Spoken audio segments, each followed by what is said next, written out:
Sometimes jailing a criminal nurse or a doctor or a surgeon isn't enough. You may have removed the criminal, but what about the system that allowed them to operate, or that didn't protect patients enough? We've all been discussing Lucy Letby recently, but rewind a bit. What about surgeon Ian Patterson?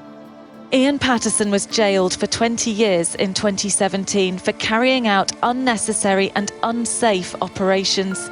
Ian Patterson often invented or exaggerated the risks of cancer and performed operations that were never needed, including mastectomies, breast removal. His work in private hospitals blew up into an almighty scandal with many questions unanswered. An inquiry was quickly launched. Well, good morning, and thank you all for being here. I've just come from a gathering of patients who gave evidence to the inquiry and their relatives and supporters. And it was The Right Reverend Graham James, former Lord Bishop of Norwich, led it, and in 2020 found that this wasn't just a case of one monster. It was bigger than that. It's the story of a healthcare system which proved itself dysfunctional at almost every level when it came to keeping patients safe. I have made 15 recommendations to empower and protect patients. And if the private healthcare sector does not implement recommendations which become part of NHS practice, we believe that NHS-funded treatment in private hospitals should no longer be allowed. Patients should not be less safe in one part of the healthcare system than they are in another.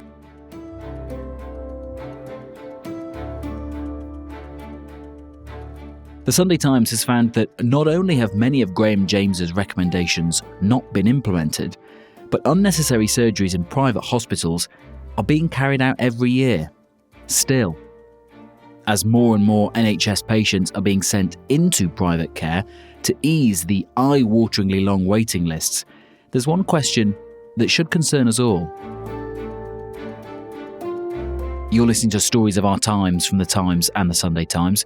I'm Luke Jones. Today, can you trust private hospitals?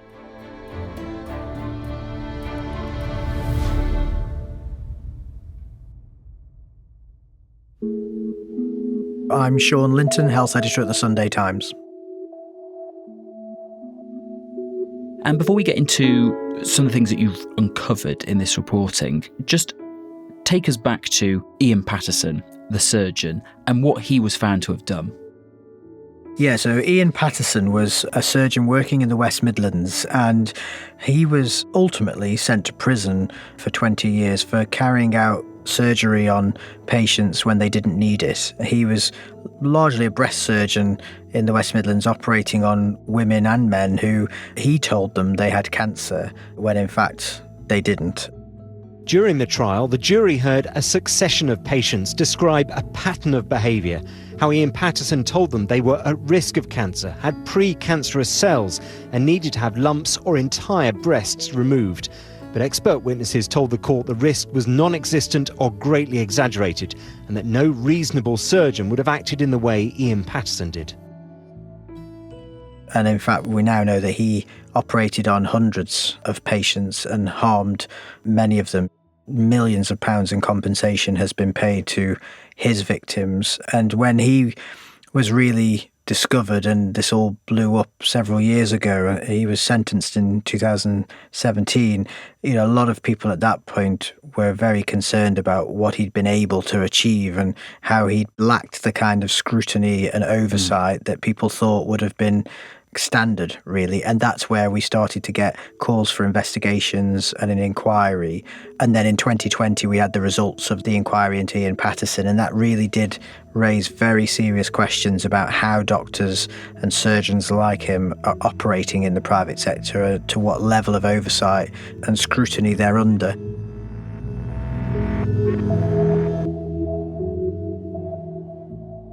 And the rub in this, as you mentioned, is the fact that he was working in private hospitals. And that situation, it isn't something that just affects people with private insurance who would only ever go to a private hospital for care. it could affect all of us, even people who are exclusively on the face of it NHS patients. Yeah, and even more so today as well. So right now, remember, we've got waiting lists of 7.6 million patients on the NHS. The government has openly said a lot of those patients will be referred into the private sector to try and reduce those waits. And I think that's where people don't quite realise that they are being sent into a system that actually operates very differently to the National Health Service. So the situation is that even if you're an NHS patient, you can find yourself in a private hospital, which makes this question of can you trust private hospitals, I guess, a really crucial one for many of us, whether or not we have private insurance. You mentioned the inquiry into Ian Patterson there. What did that actually recommend, and were those recommendations taken up? The inquiry was published in 2020, and the chairman of the inquiry, Graham James, he made a number of recommendations that were designed to really close the loopholes that Ian Patterson exploited.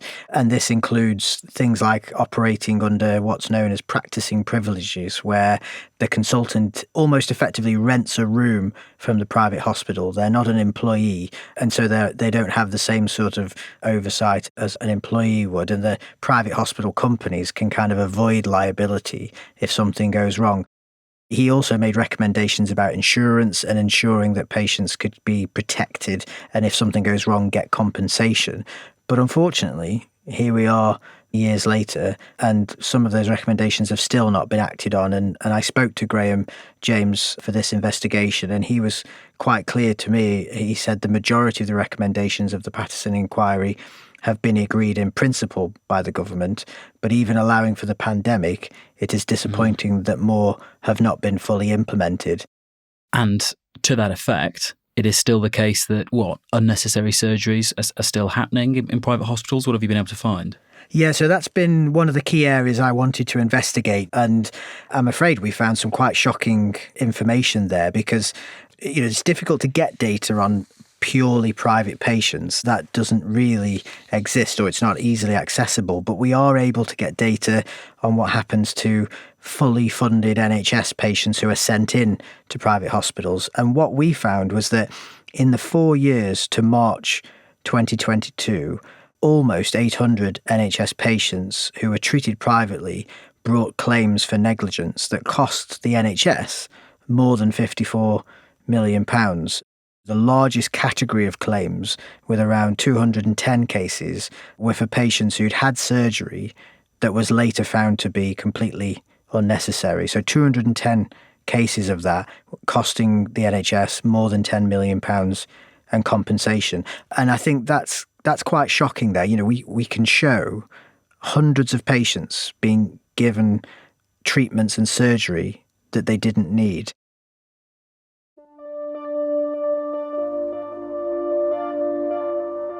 I was under the care of a gastroenterologist for some time, and really he exhausted all avenues and then referred me to a consultant in the Spire, Bristol, who suggested that he can make me quite well and very better, and I could be up and running not much after this operation, which I trusted. So we spoke to a lady called Jennifer Hill, who's a patient of a surgeon in Bristol, Tony Dixon. He was sacked in June 2019, and NHS inquiries found that he may be implicated in the harm of more than 200 cases, and Spire Healthcare in Bristol is still investigating him. Jennifer has had long-term problems with chronic irritable bowel syndrome, and she was told that Dixon was the surgeon to go to for help. And it was around installing and inserting pelvic mesh inside her to help her with some of these problems. And Jennifer told us that initially Dixon was quite blasé about it all. He didn't set out the risks, really, that there is around mesh to her. She sort of went into this without being fully informed. No questions asked. I didn't research anything. I didn't research him. I just literally just believed in him and trusted him. They paid £5,000 for surgery at Spire in Bristol, and when she'd had the operation, the symptoms that she suffered got a lot worse. So she had distended stomach, diarrhoea, constipation, and really severe pain. and she saw Dixon again.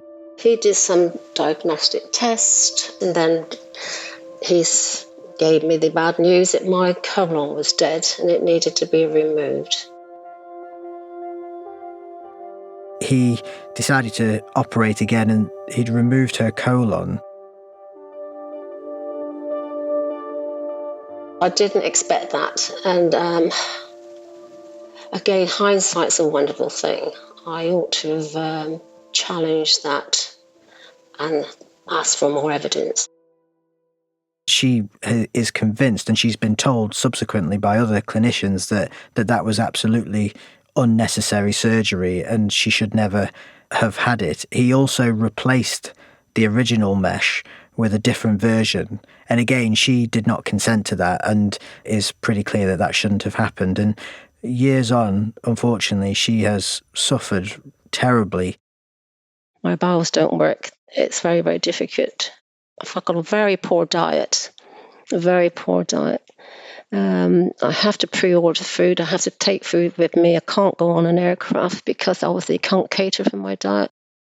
It's damaged part of your body anatomy, so you can't have any sexual relationships. Yeah, it's taken away my life. It's taken away my rights to have a healthy, reasonably healthy life. And as a woman and as a wife, I feel that's all been taken away from me. And when she tried to complain to Spire, the company dismissed her originally and sort of sent her back to Dixon to deal with, because as with Patterson, he operated under this strange system called practicing privileges, where he's not really an employee of the hospital. He's almost just a contractor renting out a room.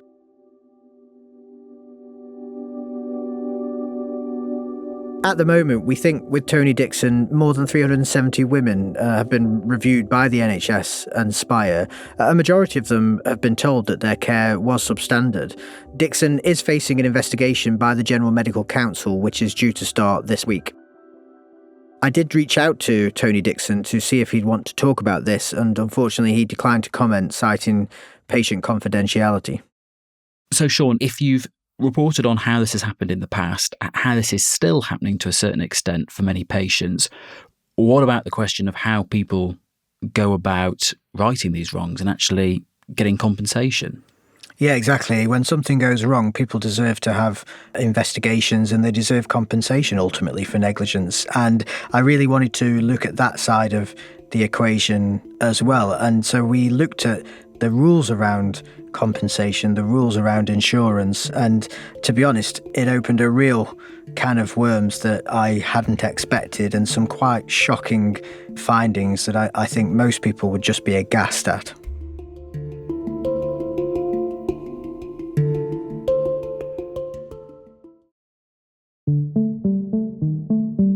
So, Shaun, you've been telling us about this awful situation whereby patients referred into private care have in some instances had surgery, had treatment which has gone badly, and after the fact, in many cases, they've been told, you didn't need that.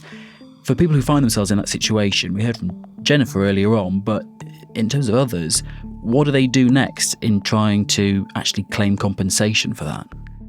Yeah, we're all familiar with the stories of NHS compensation, and quite rightly people expect if they're harmed and something goes wrong that they're able to seek some form of justice and recompense.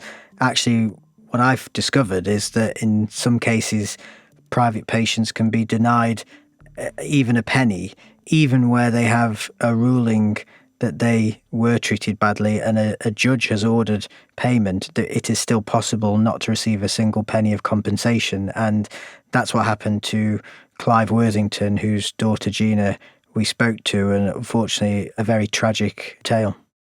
What happened to Clive?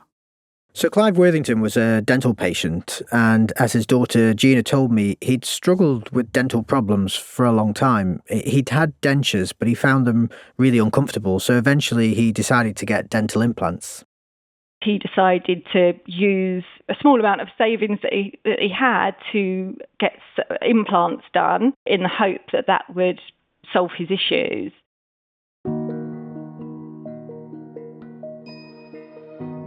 But unfortunately, the dental implant surgery, which he'd paid for privately, it didn't go well.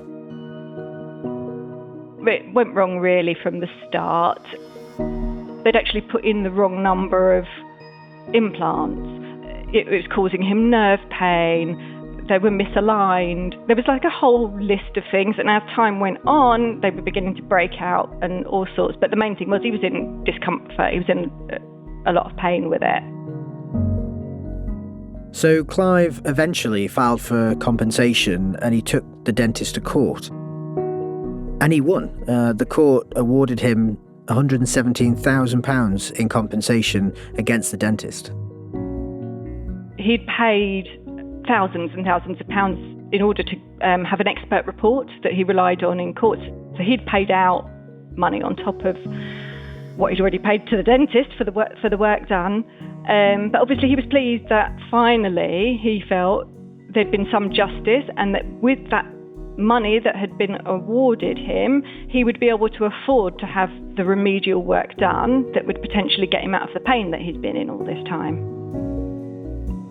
And then he waits to get the money and it never comes.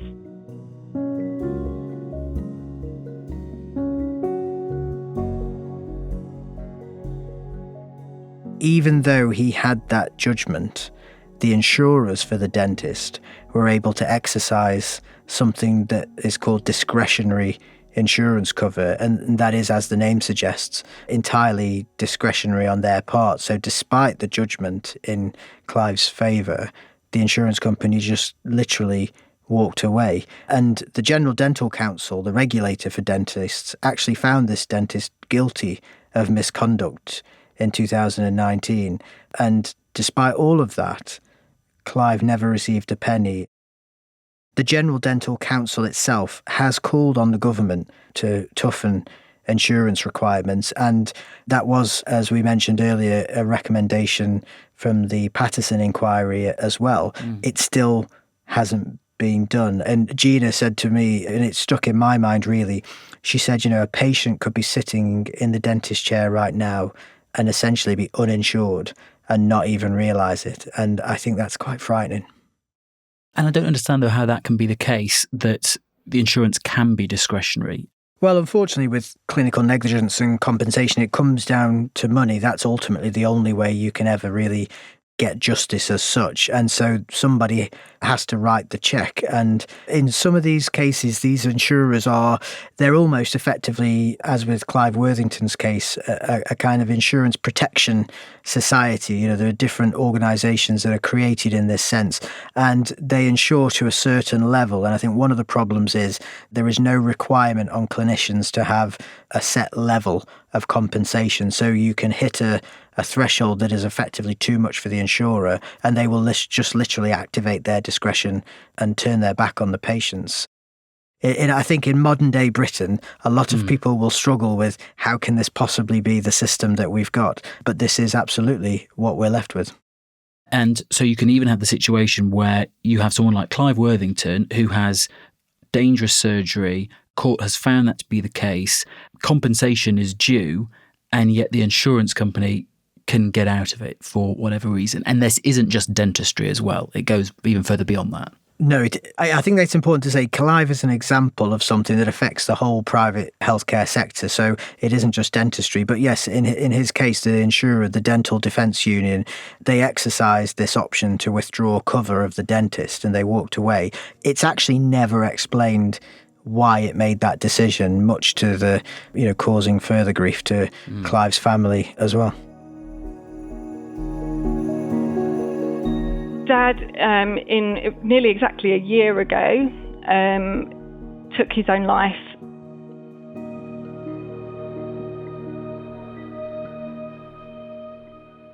When he did it, he left on the table a note, and he'd put, deliberate things on that table. There were photos of our last holidays together, of my wedding, of my brother, of little toys to represent mine and Jim's children, his grandchildren. And there was also one folder which contained a load of stuff to do with his teeth. And on that label, he'd just simply written, the nerve pain is unbearable. And I don't think it's any accident that he'd left that on that table. And he'd written, just on a note, he'd written, "I'm at peace now." So obviously it was absolutely tragic, but in some ways I can understand, because if somebody's in that much pain and knows that nobody can help them, then, it's not completely ununderstandable that you would do something like that to just kind of free yourself from it. If there's no insurer to pursue and there's no individual that you can get the money from, you are left in a situation where you can't get justice. And I think it is terrible.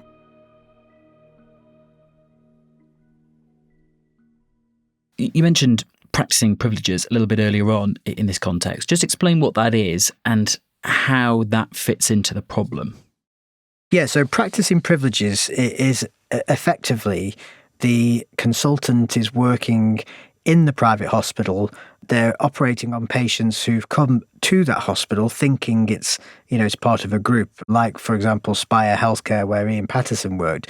But in reality, what those consultants are is effectively sole contractors. They rent an operating theatre space from that company, Spire, for example, and they will receive the money and do the operation, and they pay a set amount of cash to the company, and it's a kind of an arrangement as opposed to being an employee-employer relationship. And that brings with it lots of freedom for the consultants, but also really, I think, a question over oversight and who's checking what they're doing, who's checking how they're working. And this was certainly the case with Ian Patterson. It's still happening today, although private hospitals have tried to make improvements to the way they manage consultants now in the wake of the Ian Patterson scandal. But ultimately, practicing privileges is still a thing, and it's still there. And many patients, when they go into a private hospital, do they really understand what that is? And do they really understand that if something goes wrong, they may not have anyone to appeal to and anyone to complain to? So you've explained the issue with a potential loophole in insurance if things go wrong. There's also the issue of practicing privileges, which means that the hospitals can say nothing to do with us if something goes wrong with the surgeons that work within their walls. What about the sort of wider problem here? Is there something structurally wrong which you think allows this to happen, incentivises this to happen? How big an issue is this? Yeah, so I think that's a great question, because what we are talking about here is a systemic problem, I think. Ian Patterson is often described as a rogue, but how many rogues do you have to have before you realise it is a system problem? And we know, for example, that there is financial incentives in private healthcare. The think tank, the Centre for Health and Public Interest, has looked at some of the financial interests that consultants have, and that this is the shares and stakes they might have in device companies or scanning diagnostic companies, etc. And they found more than 600 consultants who had shares or stakes in hospitals that they were sending patients to. So just, if I can explain this, that you would have a patient who maybe needs a scan for something, and the consultant will send them to the machine that they have a stake in, and they'll be getting, a financial benefit effectively from sending that patient there. Now, the patient may need that, but isn't it tempting to send the patient for a scan when they might not need it? And there are examples of consultants doing that. The General Medical Council has had cases where they have struck off doctors in the private sector for example, telling patients that their children have cancer and sending them for scans that they did not need, and those children didn't have cancer. That is just one example that we've come across. So those are the kinds of incentives that you're dealing with. In some cases, the CHPI think tank found 77 doctors received a fee each time the equipment they owned was used for treating or diagnosing a patient. So you can see there how it doesn't take much for the financial motive to start creeping in here, but there doesn't seem to be much in the way of the system mitigating those kinds of risks and motives. What about the system pushing for some kind of overhaul then, if not mitigation? There must be someone driving reform somewhere, because, even for the private hospitals, this isn't a good look, is it? No, it's definitely not a good look for private hospitals. I did speak to Spire Healthcare, and they were very keen to stress that their approach has changed significantly since the time that Ian Patterson was practicing and harming patients, and that they say 98% of the group's hospitals and clinics are now rated good or outstanding, and that it's brought in real changes to their governance and safety infrastructure to try and spot concerns early. They're not the only hospital group, of course, and the Independent Healthcare Providers Network, which effectively speaks for around 100 different private providers, they said that there is now new frameworks in place to govern consultants working in private hospitals, and it's very much designed to try and catch the next Ian Patterson. And they say that that's led to a 30% increase in private hospitals being rated good or outstanding by the Care Quality Commission, and that's roughly 9 in 10 are now at that level. So they were very keen to stress to me that poor care is bad business at the end of the day, and they really need to improve on these things, and they recognise that they've got to do more. I also reached out to the Department for Health, and it's their policy to send thousands of patients into the private sector, and so we do know that the Department for Health is still working on responding to the Patterson Inquiry's recommendations, which touches on a lot of what my investigation's been revealing. The government have yet to come back with real firm proposals on a lot of that. That's still an open question. Clearly, they would say that patient safety is a top priority and that professionals and the companies have to do more to improve that and provide information to patients around consent and the data, etc. But I think what our investigation shows is that there are still examples of things going wrong, too many of them. And I think when you've got a government that is openly sending patients into that system, we have to be thinking more, what can we do to make this safer? And we hear ad nauseum the problems within NHS provision, the waits, the understaffing, worries about quality of care and the rest. But if this is happening as well over the way in private provision, do you think the system can be trusted? Should we all be worried? So as a health journalist, I know and write about when things go wrong, and I can fully understand why people might feel quite worried and scared from listening to this podcast today. Let's be clear. Most people in healthcare, whether public or private, are there for the right reasons. What I think our investigation is showing is that there are, though, some people, and this exists in all walks of life, doesn't it? There are some people who are there doing things that are in their own interests and not the interests of the patients. So it is a concern. It is something to be worried about. It is something that you should want the government to be acting on, and it's something to be aware of as a patient. If you're referred into the private sector, you need to be asking questions, make sure you're really informed about the procedures that you're getting, that you really need them.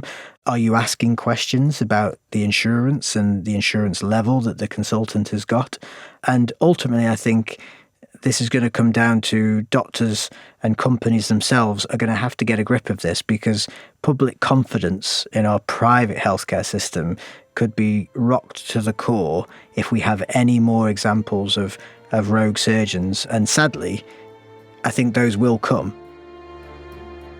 We know that the system is there and it hasn't been changed enough. So go back to the Patterson Inquiry and what Graham James, the chairman, said. He is disappointed more hasn't been done to make action on his recommendations. And I think until that's really done, we can't be 100% comfortable with the system as it is today.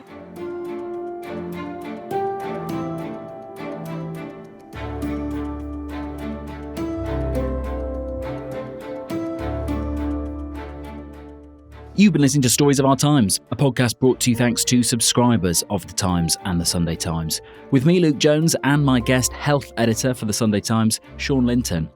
If you're a subscriber, you can follow all of Shaun's incredible reporting, including on the case of Lucy Letby, at thetimes.co.uk or in print on Sundays. This episode was produced by Taryn Siegel. The executive producers are James Shield and Kate Ford, and sound design was by Tom Birchall. If you've been affected by any of the issues raised today, we have put the numbers for some helplines that can offer support in the description of this episode.